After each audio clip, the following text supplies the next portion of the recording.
இந்தியாவுக்கு விஜயம் மேற்கொள்ளும் ஜனாதிபதி. வீட்டு உரிமையாளர்களுக்கு பாதிப்பா? புதிய சட்டமூலத்துக்கு எதிராக மனு. பாதாள உலக குழுவினருக்கு அதிர்ச்சி கொடுத்த உதவி போலீஸ் அத்தியட்சகர். கனிமுல்ல சஞ்சீவ் கொலை வழக்கு சட்டத்திரணி குறித்த அதிரடி தகவல்கள். தமிழ் மக்களை நாடாளுமன்றத்தில் சாடிய நாமல். வாக்குறுதி அளித்தபடி 3 ஆண்டுகளுக்குள் மின்சார கட்டணத்தை 30% குறைக்க தீர்மானம். இலங்கையின் முதலாவது பெண் கணக்காய்வாளர் நாயகம் சத்திய பிரமாணம். தொடர்வது விரிவான செய்திகள். கோட்டபாய ராஜபக்ஷ முன்னாள் ஜனாதிபதி மஹிந்தவின் ஆட்சி காலத்தில் அரசுக்கு எதிராக செயற்பட்டவர்கள், ஊடகவியலாளர்களை கொலை செய்வதற்கு மற்றும் பல கொடூரங்களை செய்வதற்கு பயன்படுத்திய ட்ரிபோலி புலனாய்வு குழு தொடர்பில் உழைக்கும் பத்திரிகையாளர் சங்கத்தின் முன்னாள் தலைவரும் தற்போது ஜெர்மனியில் வசிக்கும் சனத் பாலசூரிய தெரிவித்துள்ளார். இணையதள ஊடகம் ஒன்றுக்கு வழங்கிய செவியில் இது தொடர்பிலான ரகசியங்களை வெளிப்படுத்தியுள்ளார். தொடர்ந்து கருத்து தெரிவித்த அவர் ஹூ இஸ் லசந்த என்ற நூலை அண்மையில் வெளியிட்டுள்ளார். அன்று ஆட்கள் கடத்தப்படுவது மற்றும் கொலை செய்வது அனைத்தும் மஹிந்த ராஜபக்ஷ அறிந்திருந்தார். ஆனால் அவர் அதை காட்டிக்கொள்ளவில்லை என குறிப்பிட்டார்.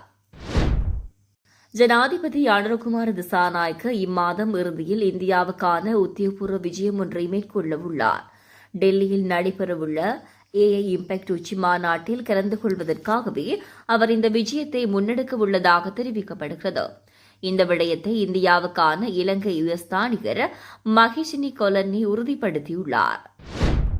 அரசாங்கத்தினால் பாராளுமன்றத்தில் சமர்ப்பிக்கப்பட்டுள்ள குடியிருப்பாளர்களை பாதுகாக்கும் சட்டம் மூலம் அரசியலமைப்பினால் உறுதிப்படுத்தப்பட்டுள்ள அடிப்படை மனித உரிமைகள் மீறப்பட்டுள்ளதாக குறிப்பிட்டு உயர்நீதிமன்றத்தில் மனு ஒன்று தாக்கல் செய்யப்பட்டுள்ளது.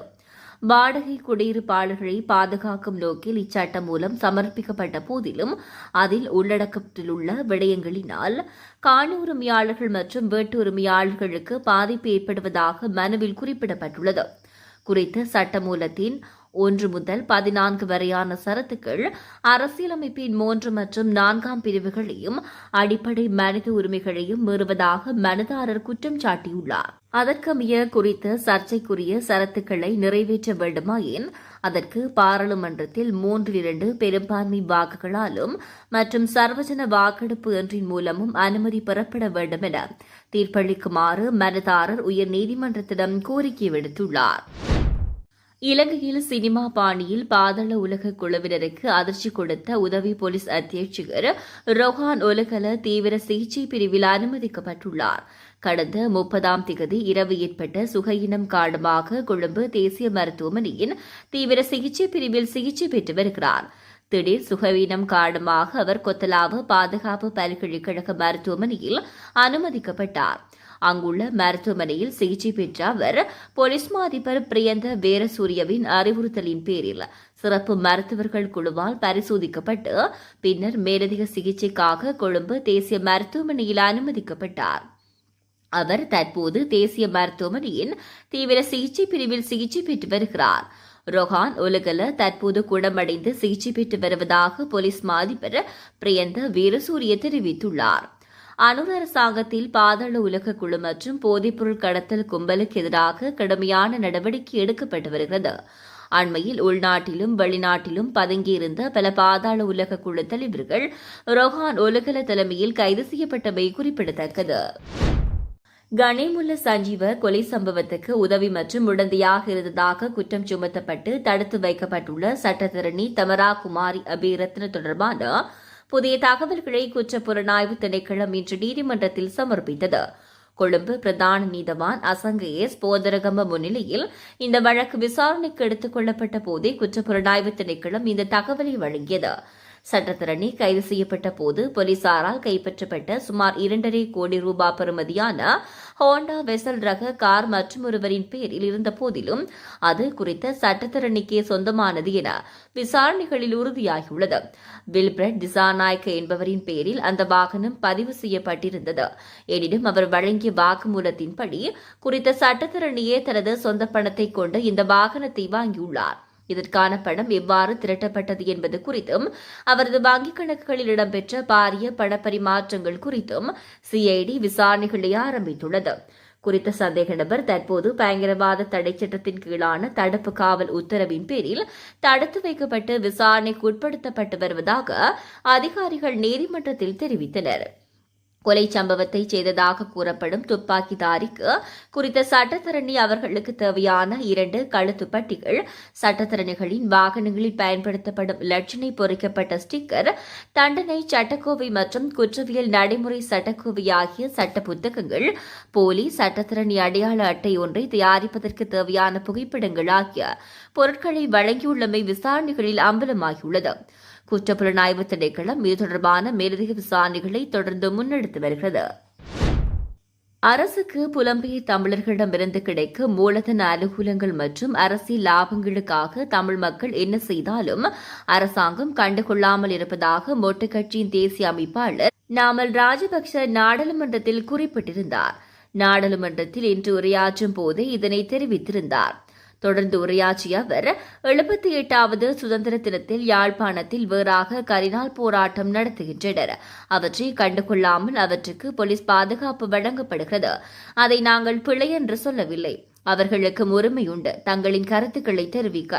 ஆனால் அந்த உரிமை அதிகாரம் ஏன் மற்றவர்களுக்கு இல்லை? நாங்கள் இனவாதத்தை வளர்க்க விட மாட்டோம் என கூறிக்கொண்டு ஜனாதிபதி உட்பட 159 பேரும் இனவாதத்தை விதைக்கின்றனர். உங்கள் அரசியல் தளத்தில் புலம்பெயர் தமிழர்களிடம் நீங்கள் கொண்டிருக்கும் மூலதன அனுகூலங்களை பெற்றுக் கொள்ளுங்கள். அதற்காக மக்களை காட்டிக் கொடுக்க வேண்டாம் என குறிப்பிட்டுள்ளார். உலகின் முன்னணி டிஜிட்டல் சுற்றுலா இணையதளமான எகுடா இந்த ஆண்டுக்காக பெயரிடப்பட்டுள்ள ஆசியாவின் சிறந்த மலைப்பிரதேச சுற்றுலா தலங்களின் பட்டியலில் இலங்கையின் மத்திய மலைநாட்டில் அமைந்துள்ள நுவரெலியாவின் பெயரும் இடம்பெற்றுள்ளதாக தெரிவிக்கப்பட்டுள்ளது. மில்லியன் கணக்கான மக்களால் பயன்படுத்தப்படும் எகுடா இணையதளம் உலகின் மிகப்பெரிய சுற்றுலா சேவை வழங்கும் தளங்களில் ஒன்றாக பார்க்கப்படுகிறது. இந்த இணையதளத்தில் நுவரெலியாவை சின்ன இங்கிலாந்து, லிட்டில் இங்கிலாந்து எனவும் வர்ணிக்கப்பட்டுள்ளது. புதிய கணக்காய்வாளர் நாயகமாக தெரிவு செய்யப்பட்ட சமுதிகா ஜெயரத்ன பாராளுமன்றத்தில் சபாநாயகர் வைத்தியர் ஜகத் விக்ரம் ரத்ன முன்னிலையில் ரகசிய காப்பு சத்திய பிரமாணம் செய்து கொண்டார். 2018 ஆண்டின் 19ஆம் இலக்கு தேசிய கணக்காய்வு சட்டத்தின் 9ஆம் பிரிவின் பிரகாரம் தேசிய கணக்காய்வு அலுவலகத்தின் கணக்காய்வாளர் நாயகமாகவும் கணக்காய்வு சேவை ஆணைக்குழுவின் தலைவராகவும் அவர் இவ்வாறு சத்திய பிரமாணம் செய்து கொண்டார். நாட்டின் 42வது கணக்காய்வாளர் நாயகமாக பதவியேற்றுள்ள இவர் இப்பதவியை வகிக்கும் இலங்கையின் முதலாவது பெண் என்ற வரலாற்று சாதனையும் படைத்துள்ளார். கட்டுநாயக்க சர்வதேச விமான நிலையத்தில் அறிமுகம் செய்யப்பட்ட கேட்ஸ் வசதியால் பயணிகளுக்கு நெருக்கடி நிலைமை ஏற்பட்டுள்ளதாக குற்றம் சாட்டப்பட்டுள்ளது. கடந்த வாரம் பயணிகளின் வசதி கருதி அறிமுகம் செய்யப்பட்ட கேட்ஸ் வசதி முறையான வகையில் செயற்படவில்லை என தெரிவிக்கப்பட்டுள்ளது. டிஜிட்டல் முனையங்களில் கடவுச்சீட்டுகளை சரியாக ஸ்கேன் செய்ய தவறியதால் வருகை முனையத்தில் நீண்ட வரிசைகளும் தாமதங்களும் ஏற்பட்டுள்ளதாக பயணிகள் தெரிவித்துள்ளனர். கிரிபத்கொடை பிரதேசத்தில் ஹெரோயின் போதைப்பொருளுடன் தாய்லாந்து பிரஜை உட்பட 2 கலனி போலீஸ் குற்ற புலனாய்வு பிரிவினரால் கைது செய்யப்பட்டுள்ளனர். கலனி போலீஸ் குற்ற புலனாய்வு பிரிவினருக்கு கிடைத்த தகவலின் பேரில் மேற்கொள்ளப்பட்ட சுற்றி வளைப்பில் சந்தேக நபர்கள் 2 நேற்று கைது செய்யப்பட்டுள்ளனர். வெளிநாட்டில் பதுங்கியுள்ள 4 முக்கிய பாதாள உலக நபர்கள் கலந்துரையாடிய தொலைபேசி உரையாடல் ஒன்று சமூக ஊடகங்களில் வெளியாகியுள்ளது. இவர்கள் தங்கள் எதிர்கால திட்டங்கள், குற்றங்கள் மற்றும் போதைப்பொருள் கடத்தல் பற்றி கலந்துரையாடியுள்ளமை தெரியவந்துள்ளது. இந்த குரல் பதிவு சமூக ஊடகங்களில் பரவியதை அடுத்து போலீசார் இந்த விடயம் தொடர்பில் தீவிர விசாரணைகளை முன்னெடுத்துள்ளனர். தோட்டத் தொழிலாளர்களின் நாளாந்த சம்பளத்தை 400 ரூபாவால் அதிகரிப்பதற்கு ஒரு நாளைக்கு 25 கிலோ தேயிலை கொழுந்து பறிக்குமாறு பெருந்தோட்ட நிறுவனங்கள் தொழிலாளர்களை வற்புறுத்துவதாக பாராளுமன்ற உறுப்பினர் பழனி திகாம்பரம் தெரிவித்தார்.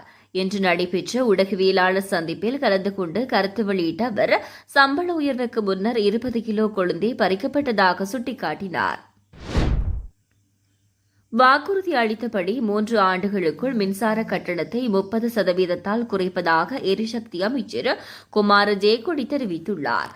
பாராளுமன்றத்தில் இன்று உரையாற்றிய அவர் மின்னலகு ஒன்றுக்கான சராசரி உற்பத்தி செலவு ஏற்கனவே 37 ரூபாவிலிருந்து 29 ரூபாவாக குறைக்கப்பட்டுள்ளது என சுட்டிக்காட்டினார்.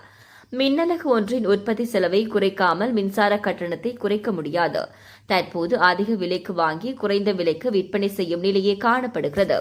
நாம் நாட்டினை பொறுப்பேற்கும் போது மின்னலகு ஒன்றின் கொள்வனவு அல்லது உற்பத்தி செலவு 37 ரூபாவாக இருந்தது. தற்போது அதனை 29 ரூபாவாக, அதாவது 22% குறைக்க எம்மால் முடிந்துள்ளது. எமது இலக்கு அந்த பெறுமதியை 25 ரூபாவாக குறைப்பதாகும். அதனை செய்து வாக்குறுதி அளித்தவாறு 3 ஆண்டுகளுக்குள் மின்சார கட்டணத்தை 30% குறைக்க நடவடிக்கை எடுப்போம் என கூறப்பட்டது.